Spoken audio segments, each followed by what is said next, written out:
গোটা ভারতবর্ষ জুড়ে বিজেপি তৃণমূলের মতো রাজনৈতিক দলগুলো কর্পোরেট কোম্পানিগুলোকে সুবিধা পাইয়ে দিয়েছে, আর কর্পোরেট কোম্পানিগুলোকে গোটা ভারতবর্ষের গরিব মানুষকে শোষণ করবার লাইসেন্স তাদের হাতে তুলে দিয়েছে। ভারতবর্ষের আকাশে বাতাসে যখন হাজার হাজার কোটি টাকা কর্পোরেট টাকা উড়ে বেড়াচ্ছে, ভারতবর্ষে একমাত্র ব্যতিক্রম হচ্ছে বামপন্থী দলগুলো। তারা এই কর্পোরেটের টাকা একটা টাকা তারা নেয়নি, এটা হচ্ছে বামপন্থী হিসাবে আমাদের গর্ব। যখন এই অষ্টাদশ লোকসভা নির্বাচন, এই নির্বাচনের প্রাক্কালে যখন অজস্র ইস্যু যখন ভারতবর্ষের মানুষ, বাংলার মানুষ আলোচনা করছে, ইলেকট্রাল বন্ডের ঘটনা সব থেকে বেশি আলোচিত চর্চিত হচ্ছে। আপনারা যারা ঠেঙ্গাপাড়া মানুষ, গরিব মানুষ, আদিবাসী মানুষ, অনেক মানুষ পূর্ববঙ্গ থেকে এসেছেন, অনেক মানুষ এই ইলেকট্রাল বন্ডের কথা কঠিন কঠিন শব্দ আপনারা জানেন না। ইলেকট্রাল বন্ড হলো বিজেপি সরকার তাদের পার্লামেন্টে সংখ্যাগরিষ্ঠতা দেখিয়ে আত্মানি অর্থাৎ তোলা আদায় করার একটা আইন তৈরি করেছিল, যাতে ভারতবর্ষের মানুষ জানতে না পারে আম্বানি আদানির মতো কর্পোরেট কোম্পানিগুলো কোন রাজনৈতিক দলকে কত টাকা চাঁদা দিচ্ছে। সাধারণ মানুষ জানতে পারবে না, এরকম একটা আইন 2019 সালে নিয়ে এসেছিল। সেই সময়ে দাঁড়িয়ে পার্লামেন্টে বামপন্থী সাংসদদের সংখ্যা কম ছিল, 5-6 জন। তারা বারবার বলেছিল এরকম একটা আইন হচ্ছে, আসলে কর্পোরেট তোলাবাজি ছাড়া কিছু নয়, আইন পাশ করা যাবে না। কিন্তু তাদের কাছে সংখ্যা ছিল, সংখ্যাগরিষ্ঠতা ছিল, সংখ্যাগরিষ্ঠতার অধ্যত্ত ছিল, তার মধ্য দিয়ে সেই আইন তারা পাশ করেছিল। আমরা বামপন্থীরা পার্লামেন্টে দাঁড়িয়ে বলেছিলাম, পার্লামেন্টে তোমার সংখ্যা আছে, কিন্তু ভারতবর্ষের রাস্তা তোমার বাপের না। ভারতবর্ষের রাস্তা জুড়ে বামপন্থীদের নেতৃত্বে লড়াই হবে। একদিকে আইনের লড়াই হয়েছে, বামপন্থীরা পার্লামেন্টের বাইরে দাঁড়িয়ে যেমন একদিকে সুপ্রিম কোর্টে লড়াই করেছে 5 বছর ধরে, উল্টো দিকে ভারতবর্ষের রাস্তা জুড়ে লড়াই করেছে। 5 বছর পরে আজকে দেশের মানুষ জানতে পেরেছে, দেশের মানুষ জানতে পেরেছে 12,000-13,000 কোটি টাকা আমাদের দেশের কর্পোরেট কোম্পানিগুলো ভারতবর্ষের বিভিন্ন রাজনৈতিক দলকে দিয়েছে। তার 50%, 6,000 কোটি টাকার বেশি টাকা বিজেপির ফান্ডে ঢুকেছে।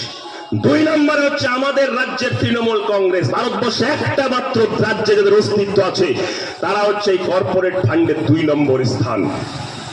তার পরিণাম কি মানুষ পেয়েছে?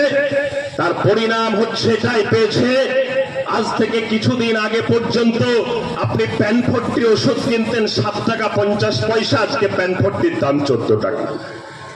ওমেজের দাম ছিল আগে কত আর এখন কত? হাটের ওষুধ টেসলার দাম কত ছিল, এখন কত? মাদার ডিয়ারির আগে কত টাকায় কিনতেন, এখন কত টাকায় কিনছেন? আপনার বাড়ির ইলেকট্রিসিটির বিল আগে কত ছিল, এখন কত হচ্ছে? গোটা ভারতবর্ষ জুড়ে বিজেপি তৃণমূলের মতো রাজনৈতিক দলগুলো কর্পোরেট কোম্পানিগুলোকে সুবিধা পাইয়ে দিয়েছে, আর কর্পোরেট কোম্পানিগুলোকে গোটা ভারতবর্ষের গরিব মানুষকে শোষণ করবার লাইসেন্স তাদের হাতে তুলে দিয়েছে। আপনি বামপন্থীদেরকে পছন্দ করতে পারেন, নাও করতে পারেন, আমাদেরকে পছন্দ হতে পারে, নাও পছন্দ হতে পারে। ভারতবর্ষের আকাশে বাতাসে যখন হাজার হাজার কোটি টাকা কর্পোরেট টাকা উড়ে বেড়াচ্ছে, ভারতবর্ষে একমাত্র ব্যতিক্রম হচ্ছে বামপন্থী দলগুলো। তারা এই কর্পোরেটের টাকা একটা টাকা তারা নেয়নি, এটা হচ্ছে বামপন্থী হিসাবে আমাদের গর্ব। আপনাদেরকে বলবো বন্ধু, আপনাদেরকে বলবো, যারা ওই কর্পোরেটের টাকা নিয়েছে তাদের মাথা বন্ধক দেওয়া আছে আম্বানি আদানিদের কাছে। আমরা বামপন্থীরা আমাদের কোথাও আমাদের মাথা বন্ধক আম্বানি আদানিদের কাছে নেই। তাই আপনারা যদি আপনার এলাকায় কমরেড জয়দেব সিদ্ধান্তকে দিল্লি পাঠান, তাহলে কমরেড জয়দেব সিদ্ধান্ত বামপন্থীদের মাথা কোথাও বন্ধক দেওয়া থাকবে না। কমরেড জয়দেব সিদ্ধান্ত পার্লামেন্টে দাঁড়িয়ে দক্ষিণ দিনাজপুরের মানুষের কথা বলবে। গত 5 বছর ধরে সুকান্ত মজুমদার সময় পায়নি আন্তর্জাতিক বন্দর স্থিলিকে আরো ডেভেলপমেন্ট করে এই এলাকায় কর্মসংস্থান গড়ে তুলবার কথা। সুকান্ত মজুমদার সময় পায়নি, জয়দেব সিদ্ধান্ত পার্লামেন্টে গেলে সেটা করবে। জয়দেব সিদ্ধান্ত পার্লামেন্টে গেলে দক্ষিণ দিনাজপুরে যে সমস্ত নদীগুলো আছে তার উপযুক্ত পরিকল্পনা করে সেচের ব্যবস্থাকে উন্নয়ন করবে। জয়দেব সিদ্ধান্ত পার্লামেন্টে গেলে যে সুকান্ত মজুমদার মিটিং করে বলে যে উনি নাকি অনেক ট্রেন করেছেন। দিনাজপুরের মানুষের পরিচয় ছিল কলকাতাতে গৌড়বঙ্গ এক্সপ্রেস। গৌড়বঙ্গ এক্সপ্রেসের লিঙ্কে তিনি তুলে দিয়ে নতুন একটা ট্রেন করে তিনি বলছেন অনেক ট্রেন করেছি। একটা ছিল সেটা বন্ধ করে আর একটা করেছেন। এটা কোনো কৃতিত্বের দাবিদার হতে পারে না। কতটা নির্লজ্জ হলে তাকে কৃতিত্বের দাবি নেওয়া চাই। কমরেড জয়দেব সিদ্ধান্তদেরকে পার্লামেন্টে পাঠান, তাহলে আপনাদের এই এলাকায় যতগুলো আপনাদের দাবি চাহিদা, দৈনন্দিন জীবন যাত্রার যন্ত্রণার কথা পার্লামেন্টে কমরেড জয়দেব সিদ্ধান্ত তুলে ধরবে।